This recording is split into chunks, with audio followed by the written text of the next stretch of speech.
At Alterra Mountain Company, Kids Ski Free Week is back, and it's the perfect reason to plan your next family ski trip. From December 6th through the 12th, kids can ski free at 15 incredible North American destinations, no strings attached, and no purchase necessary. It's 7 full days of lift tickets for kids 12 and under at 12 destinations, and tickets for kids 17 and under at Stratton and Schweitzer. So grab the gear, pour the cocoa, and let your little ones lead the way. Whether they're new to the snow or already flying down the hill, this is their week to shine. Pick the participating mountain of your choice and head over to their website to claim your free kids lift tickets. Find all participating destinations in the show notes for this episode.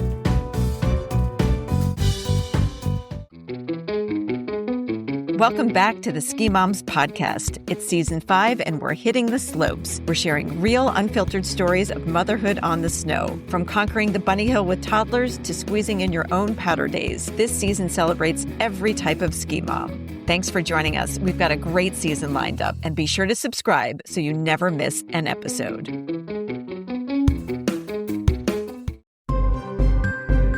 We want to take a moment to remind you about the Ski Moms discount page on the skimoms.co website. We've collaborated with our favorite brands to bring you a ton of money-saving deals. For instance, we have a special link for Ski Butlers for 20% off your family's gear rentals. Ski Butlers delivers your rentals right to the living room of your condo or rental home or the lobby of your hotel, saving you hours of time. You'll never have to wait in a long rental store line at the base of the mountain again. When you use our links and codes, you not only save a bundle, you're also sending a message to the brands about the purchasing power of the Ski Moms. Head to www.theskimoms.co/discounts to take advantage of these special offers. The Ski Moms are so excited to welcome Rhonda Swenson today. She is the founder and creative force behind Krimson Klover. Sarah and I absolutely love this brand. It's an outdoor lifestyle brand built for women, by women, and they have the cutest prints. She launched the line with sweaters in 2009, and since then she's grown. It's in all of our favorite boutiques. We go right to their website, and we're super excited to talk to her about her Texas roots because Sarah and I are fascinated by Texas ski moms. And we want to hear about how she stays creative, how she stays connected to the snow, and just her whole story and vibe. So welcome so much, Rhonda. Thank you. Thanks for having me. This is such an honor. Sarah and I are fascinated by how Texas families will drive 10 hours like it's nothing to go skiing. It's because Texas is so big. So like driving across the state is like nothing. My dad used to drive us to New Mexico to ski and it was 10 hours. It was exactly that. Yeah. I mean, you'll relative. You'll sit in the hot tub with them and they'll say, oh, yeah, we have a weekend place up here. And I'm assuming they're coming from, I don't know, like the Front Range or, you get in the car and you just start driving. I'm like, wow, it's a whole different mindset. It is. I don't know why. It's funny. I mean, when I go home, I drive. I can load the car and put in my 2 dogs and off we go. And it takes us 10 hours to get there. But if I flew, I would have to fly through Dallas, wait for the connector flight, get on a connector flight. Ski moms don't have time to go in and out of airports. They're getting in the car with their stuff. And then you have all your stuff. Like you don't have to worry about like fitting your sweaters in your suitcase because they never quite fit. So we love a good origin story. And we especially want to know, since you did come from Texas, how was skiing introduced to you? How old were you? And how did your family get to the mountains? My dad was a big skier, and I think he was a skier most of his life. My parents both went to school in Colorado, at University of Colorado. So that was probably their start. But my dad used to throw me in the car and drive me to Red River, New Mexico and to go skiing and Taos too. But I think I was 11 the first time I went skiing. And then I don't know, everybody I know used to ski. I mean, our church used to take all the kids on ski trips every year. Our school used to take kids on ski trips every year. So I don't know, I was hooked from the age of 11. And then I went to school at University of Colorado and here I am. I'm still living here. So walk us through your career path. Oh gosh. So, I traveled for a year after I got out of school. I thought I was going to go to Thunderbird school and go to international business school. And instead, I did a year in Australia. I did that, fell in love with an Australian, and how am I going to see him again? And I came home, and much to my parents' disappointment, not really, but I got a job with the airline and started flying. And I'm super type A, so it really wasn't the right job for me. So got a side job as a rep in the ski industry. And my first brand was Chompas, which is the Quechua word for sweaters in South America. And because I flew for free, the owner kept sending me to South America to work with their factories. And I'm a knitter. I started knitting at the age of 9. And so she'd send me over for like 3 weeks at a time. And I just started designing for her. I mean, you're there and they're knitting on the machines right then. And so I got super involved in the creative with her. And then a few years in, I bought her company from her. So, I mean, a tiny little company, but that truly was my start. I've always said, pay attention to those right turns in life because you never know where they're going to take you. Because I thought I was going to be doing something completely different that definitely wouldn't have fed my soul quite as much as this does.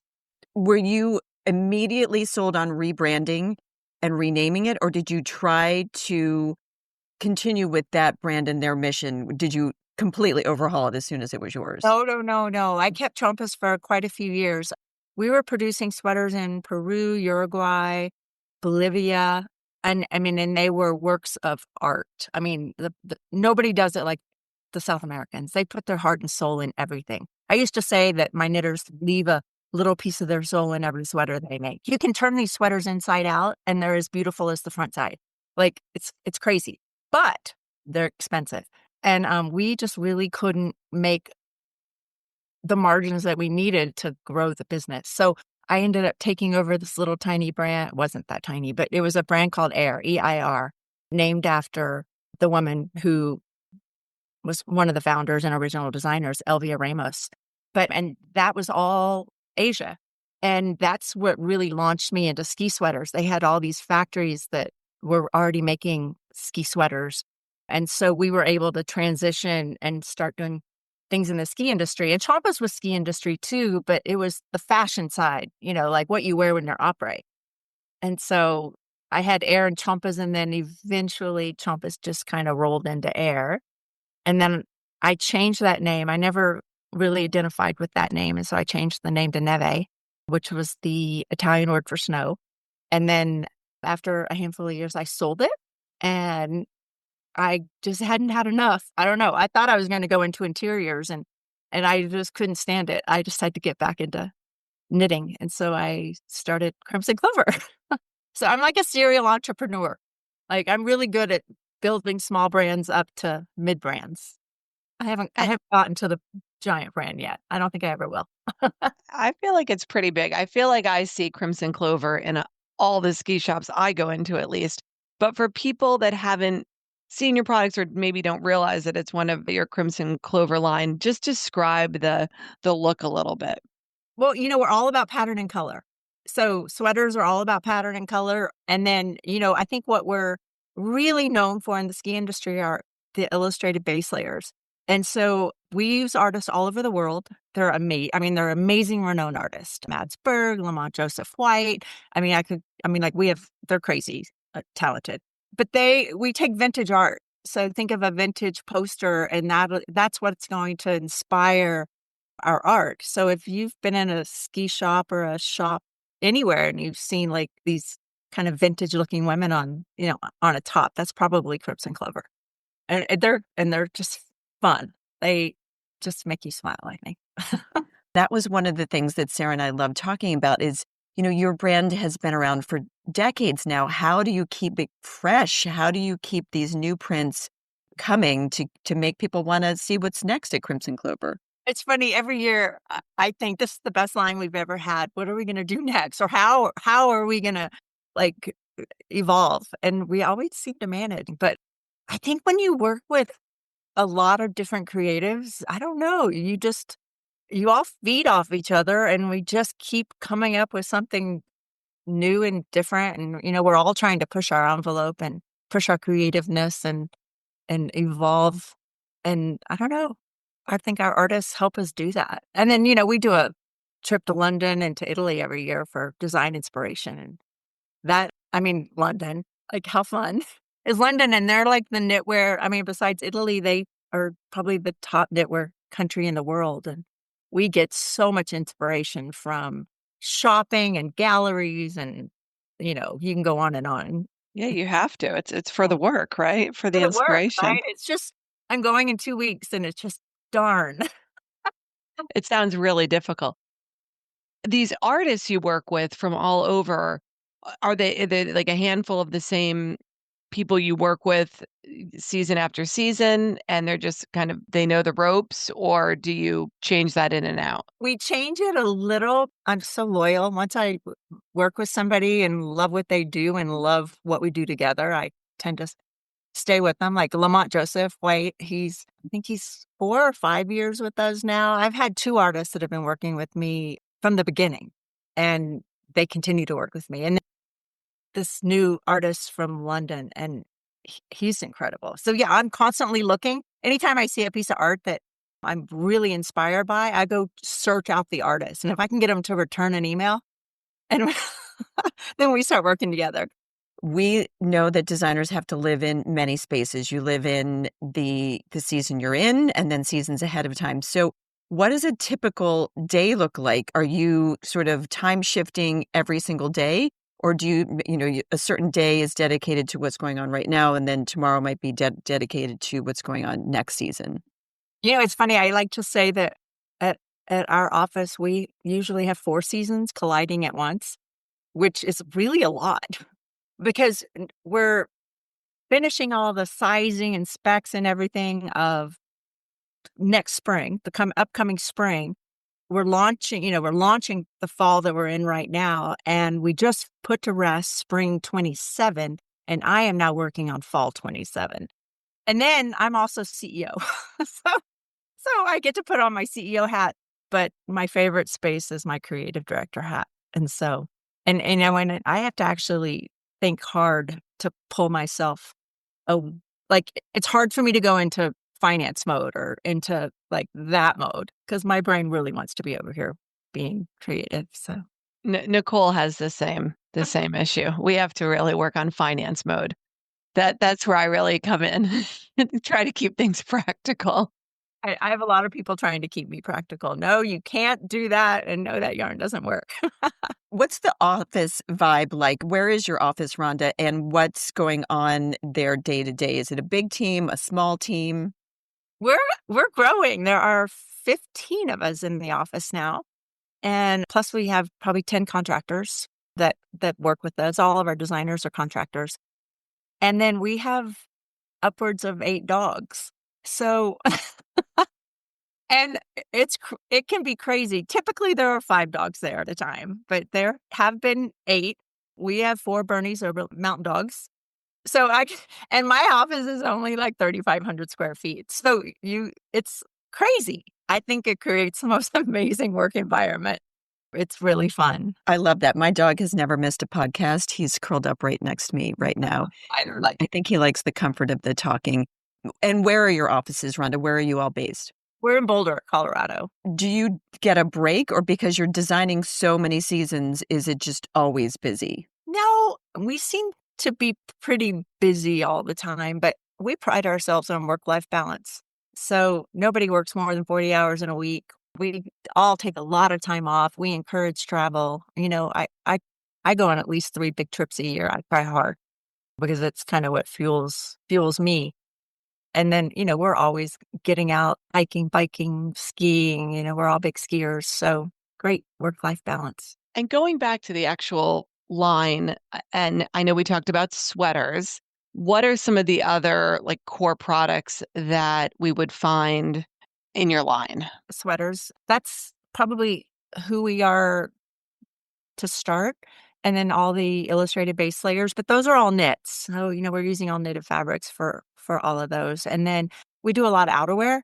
We've got the down jackets, the long compass down vest, which is the office favorite. We've got the lighter weight, like mid-weight down pieces, like the shackets. And then our number one selling piece in the entire collection is our switchback.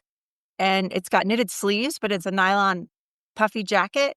And it's like the best layering piece ever. People wear it under their ski jackets. It's great for après. It's great for walking the dog. But I mean, it is our number one selling piece in the whole collection. So I'm going to try not to Google it right now and order it. I'll wait until we get off the... we do different patterns on all the sleeves. And then if you want the perfect après outfit, we have the carving skirt, and it has the matching knit down the side panel. And you can throw it on. Can you see me in this in Cortina already, Sarah? Yeah. Oh, absolutely. And you could have like, the matching leggings and the top, and, just throw that on. And we love talking to women-owned brands. We love talking to smaller brands.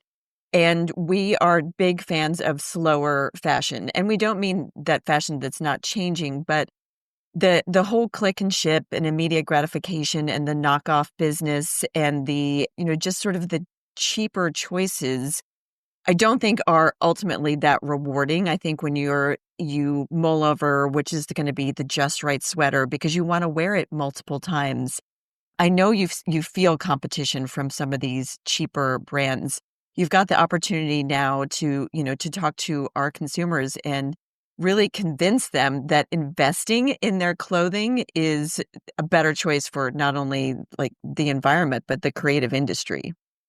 I mean, what's so fashion? It takes us 18 months to 24 months to bring a product to market, and it all starts with the fiber that you're using. And I mean, we try so hard to make sure that our fibers come from certifiable sources, like that the animals are treated well, the workers are treated well, at our factories that our workers are paid well, that they have really good working conditions.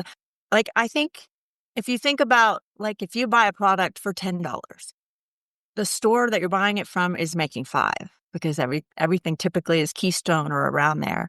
So that leaves $5 for the raw material, the fiber, the production, the worker to get paid, and the shipping. So how much do you think that worker's getting paid? And how well they're probably buying the cheapest raw materials they can get their hands on. And is that sustainable? And is it, or is it coming from a source that's harming the environment? Even in poly, like our lensing viscose, we only use lensing viscose for our ski sweaters and that kind of thing. If merino wool or, lensing, but, they guarantee that the way that they're making the fiber, none of those chemicals ever hit the water source. It all gets recycled and turned into soap. So I don't know. If you're really thoughtful about how you buy your clothes, you'll feel a lot better about just what you're doing, for your part, And I think you're going to ski better too. And you're going to ski better because you're just going to feel better. Yeah. And plus we use really amazing like fibers and yarns and everything. So you feel good wearing our stuff anyway. It's all super cozy. And one thing I've noticed with mid-sized brands such as yours is they used to really rely on wholesale business. They used to be in all of these small shops. I love seeing it in Ski Haus. We've partnered with them for years, and they've got a big Crimson Klover set up in all 3 of their shops. But I do notice that your online presence has grown. You've gotten a bigger sort of direct-to-consumer business. Why is that important to you? It's important to me for us to try to grow. I mean, I've got this team of women who they want to grow. They want a career. And in order to feed that career, we need to grow. We're not trying to be a giant brand or a giant company, but, so how are we going to reach, more customers? And so we do that by being online. It's less than 10% of our business. Our wholesale business is still the heart of who we are and what we do. And it's all about those relationships that really kind of make us really thrive and at our company. Will we only find Crimson Klover in ski shops, or where should we be looking for this brand? And are you in some of the other like online.com, outdoor retailers as well? We sell, the ski industry is the biggest part of our business. We're in arguably every ski shop in the country that sells a broader collection of apparel. But we're also in the outdoor industry. We sell into a lot of outdoor boutiques. We sell in fashion boutiques. We're in Free People now. Title IX Sports is our biggest customer. We're also all over Europe, Australia, Japan. So we have a footprint everywhere. We're growing. It's really exciting. So, And if a mom she's starting to invest in her ski wardrobe, which Sarah and I highly endorse. Again, you will ski faster and better. Which pieces do you feel like are the essential ones for her to get started with your brand? Like you would say, okay, you need these 3 things and they're going to change your life because. well, our base layers, because layering is everything when you're skiing. We have our illustrated base layers. We have the recycled poly if you want cozy, warm. And then I'm a big backcountry skier, so I skin up mountains a lot. And so then I really like our merino base layer because it wicks and doesn't get so smelly. So, I think that's perfect. I think you need a little vest, which is like our Sela vest. There's a lot of great vests out there. Just for that next layer, I typically wear a shell jacket. And then I always have a sweater and maybe a lightweight puffy in my backpack that I can throw on and when the temperatures drop and I'm skiing down. So.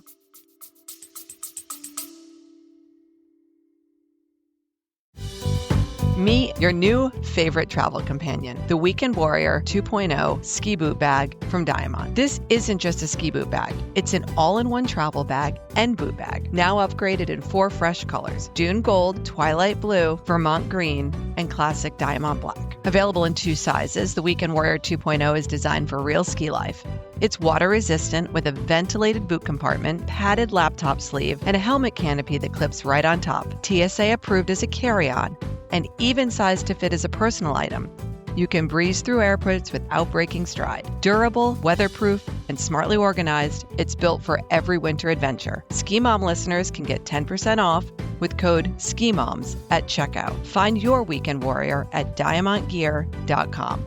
That's DIAMANTGEAR.com.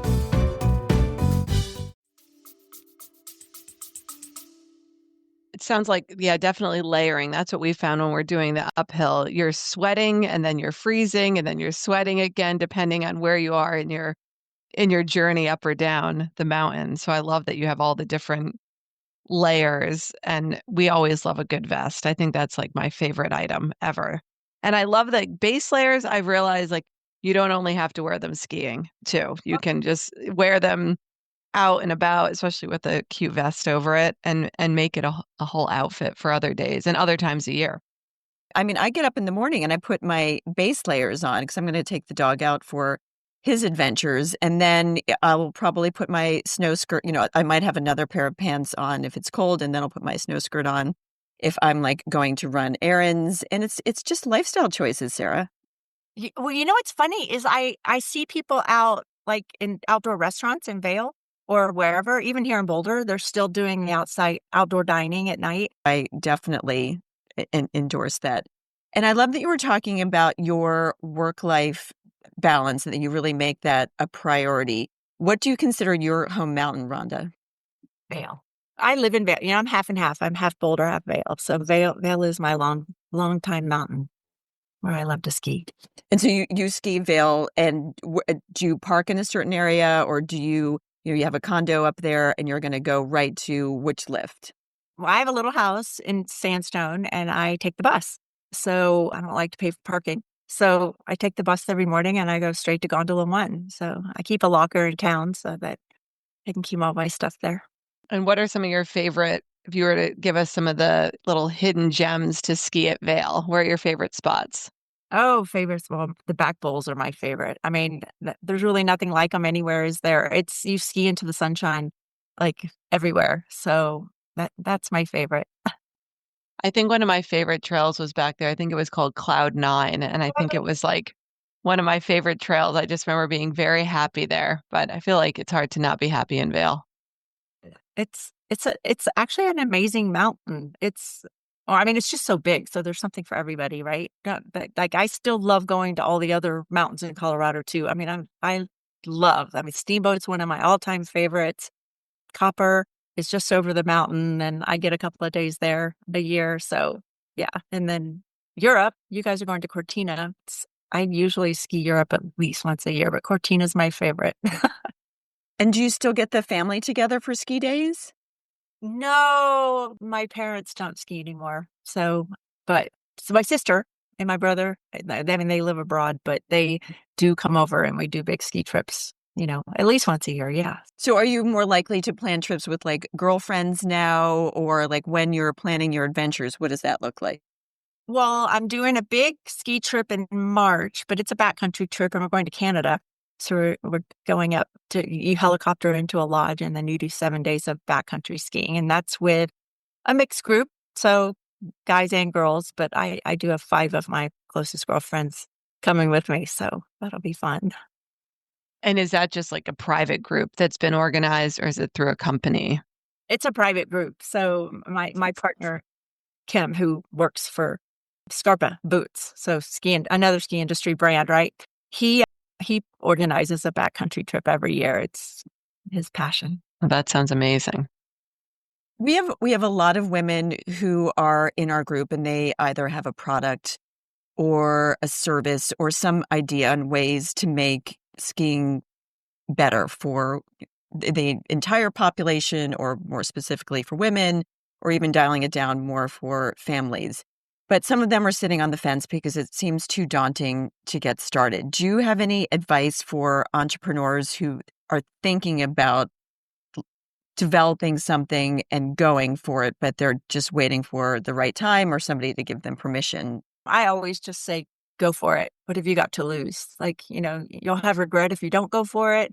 I think fear drives people's hesitation to jump in and do something new. And I think that's greater for women than men. Maybe we have, because we're caretakers or, more at stake. But I just say, go for it. There are so many resources now to help women start businesses, start new things, whether it's a business or a hobby or whatever. There are resources for helping financially. I mean, there's just an endless supply of help out there to help people get things started. So I say, go for it. And you did walk us through, very high level career path, but I imagine it was not without some bumps. So can you just tell us about maybe one of the challenges that you faced, just to make it, realize like this wasn't just this very easy, straightforward path necessarily over all these years? I mean, I don't think anyone who has a business would say that it's ever easy. It's rewarding, but I have made every mistake you could possibly make. And I mean, truly. And, and I don't know, first of all, failure wasn't an option for me. Like, it just wasn't an option. I had to pick myself up and keep on going. Yeah, I've made a lot of mistakes along the way, but I don't know, you learn from them. And then, and it isn't even mistakes. It's just the challenges that get thrown at us. COVID for one. And then we all ended up doing okay after it. And then, now we're all dealing with tariffs and we're all getting through that. And that is not an easy thing to get through. But, but it's a challenge and we're getting through it. Like we're making it through whole. So. Is there a group within the Boulder community that you rely on? Are there like a group of founders, could be women and men, who are dealing with tariffs maybe in the same way that you are, that you can rely on and swap stories or how you're getting through it? I used to be on the board for SIA, the snow sport industry of America. And so I have pretty strong relationships with so many founders. And so they're not all here in Boulder, but we have all definitely tapped into each other, just talking through what our obstacles are and what best practices are to try to get forward. And then, I've leaned into our factories. I have 20-year relationships with factories, and they've been amazing partners. And my retailers have been amazing partners. I mean, we're all in it together, and we all have to make it out the other side together. And it's working.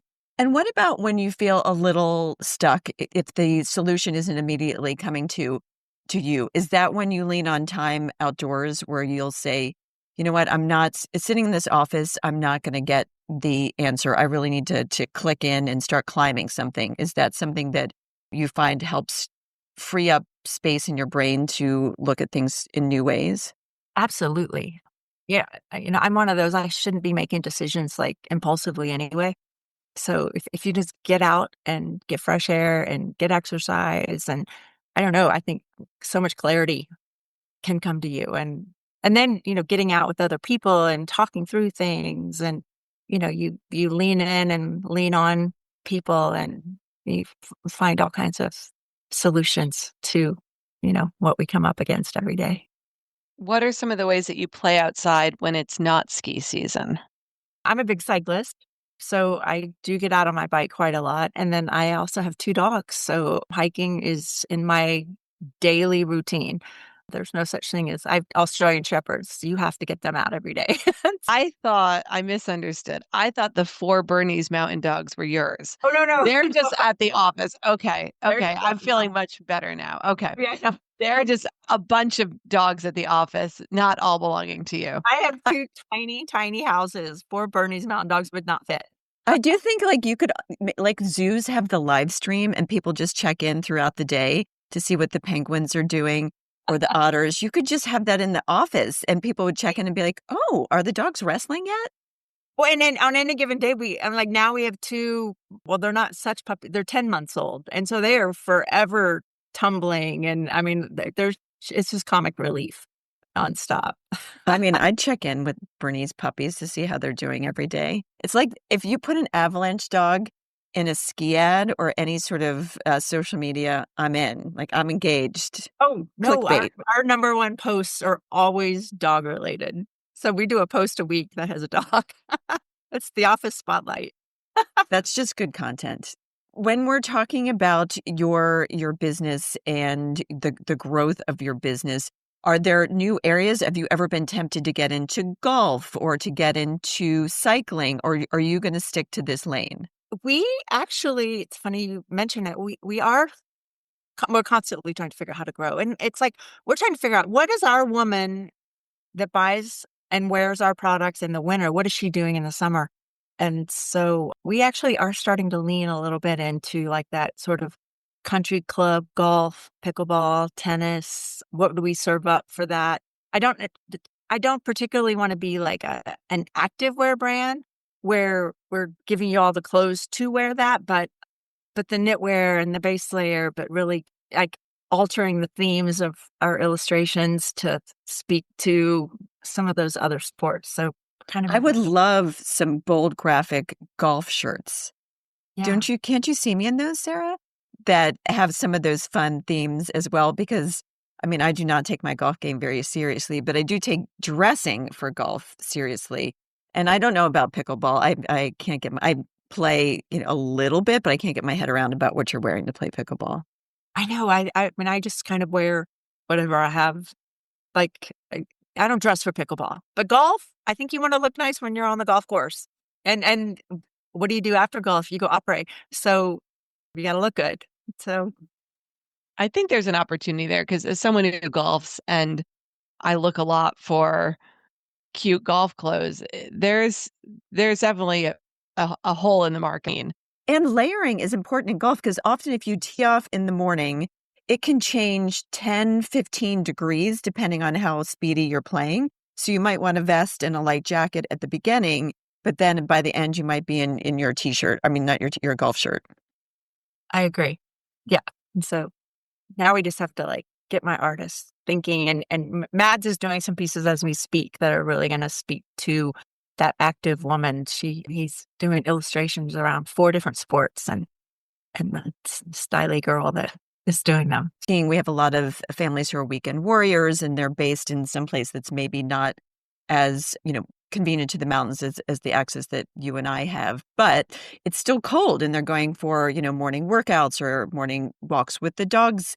And these pieces are great layering pieces for all of the weather that we experience, in New England, in the mountains, and on the West Coast as well. I agree.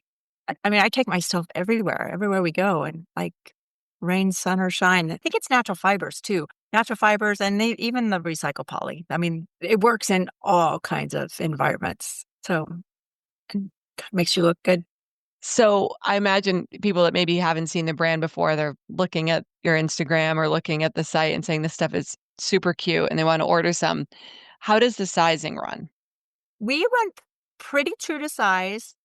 We don't run small. Our small is a 4'6", and our medium is an 8'10", and we're pretty true to size. So we go extra small to extra large. And most of these pieces, like the base layers, they have give to them. It's not like we're wearing a pair of, a fitted suit or something. So I imagine there's some leeway there. And then if we order the wrong size, are there free exchanges, anything like that? Yeah, so we do free exchanges. We encourage people. I mean, in fact, I see it every day. People are ordering 2 sizes to figure out what size they are with us. But once you figure out what size you are with us, we stay consistent through our collection, which is really nice. And we always encourage people, if you like a really loose fit, size up. But we're not super form fitting. We're more of a relaxed fit. So we always like to end talking about what après looks like for you. So you've skinned a mountain, you're coming back down. What are you wearing, and where are you going in Vail to enjoy some après? If I'm if I'm skinning or if I come off the mountain, I'm usually wearing leggings and a base layer, and I throw that cute little carving skirt over, and I typically have a switchback on. I mean, there's a reason it's our best-selling piece, I think. And yeah, I'm out après. Is there a favorite spot you like to go to? I think in Vail, my favorite spot would be Alpenrose. And I don't know why, but there's just something about it. It's so authentic, so authentically Austrian. And they have the best Aperol spritz. Or if you're not drinking alcohol, they have probably the best hot chocolate I've ever had in my life. It's just decadent. So that would be my favorite. Even better than the Sonnenalps hot chocolate? Oh, it rivals it. Sonnenalps is very good. Are you pretty good about getting offline and putting your phone down on after your adventures, or are you going to be checking in right away? I'm actually really good at turning off my phone. It's like a joke in my office. I leave my phone at the office, and I don't usually know until like at night when I go to plug it in and I realize that it's not in my hand. So, I mean, I love disconnecting. I think it's really important. And I also think it's really important to disconnect, go off grid for a week or so at a time. Every so often too, just go dive into other things. And I know I did that this summer. It was about a 10-day social media fast and work disconnect as well. And it was great. It's not possible for everybody. And if you've got younger kids, that can be a little bit hard too. But I did definitely feel lighter during that time period. And, the world did not come crashing down afterwards. it's just a good refresh, isn't it? And I don't have kids, but having a business, it's really hard to turn it off. But it is so healthy if you can find time to just take a refresh. Thank you so much, Rhonda, for spending your time with us today. We absolutely love all your products, and I know Nicole is thinking about that whole outfit you described, and she'll be ordering it probably by noon today. But where should we go to find your products? We're at crimsonclover.com, and that's with K's. So you can find us online, and then you can see us on Instagram. Thank you so much for your time. Oh my gosh, and thanks for having me. It's been really lovely chatting with you ladies. Oh, we absolutely loved our time with you. Oh, and why Crimson Klover? One of the girls that works for me came up with the name Crimson Klover, and then when I did a deep dive into it, the red leaf crimson clover is used for all kinds of women's things. It's in women's medicinal teas, and it's in pre and postmenopausal teas. And it's a beautiful red clover that's actually prevalent in Texas. So there were so many things about that plant that really resonated with me that Crimson Clover just made sense. Plus, I love the song. So. And then you added a K just to be cool. Just to be cool. So the girl that worked for me, she and her sister always wanted a store with K and Crimson and Clover. And so that was their goal. And then she pitched the name to me and I couldn't help myself. I had to jump on it. Hey, ski moms, we hope you enjoyed today's episode and got some great tips for your next family ski adventure. If you had as much fun listening as we did making this episode, we'd love for you to hit that subscribe button so you never miss out on our latest episodes. And don't forget to rate and review us. Your feedback helps us bring you more of the content you love and helps other ski moms find our podcast. Plus, we love hearing from you. So whether you're on the slopes or just dreaming of your next snowy getaway, stay connected with us. Follow us on social media, share your favorite episodes with your friends, and let's keep this awesome community growing. It's that time again. Ski season is officially kicking off, and the gear is starting to pile up. From new jackets and goggles to hand-me-down boots and helmets, it feels like every day something new is coming into the house. And before it all disappears into the ski lodge lost and found, we're labeling it with Mabel's labels. These personalized, durable labels stick to everything. Jackets, gloves, helmets, water bottles, even ski poles. And they stay stuck through snow, ice, washing machines, and the chaos of the ski lodge. Of course, Mabel's labels aren't just for ski season. They're perfect for all other sports and activities our kids are into. Soccer cleats, ballet shoes, hockey gear, art supplies, lunch boxes, you name it. They're laundry safe, dishwasher safe, and mom approved. And with the holidays coming up, they also make a thoughtful, practical gift or stocking stuffer. And because we love to share a good deal with our Ski Mom community, use code SKIMOMS for 15% off your order at mabelslabels.com. Some exclusions apply. Keep your gear out of the lost and found and keep your sanity. Mabel's Labels has you covered.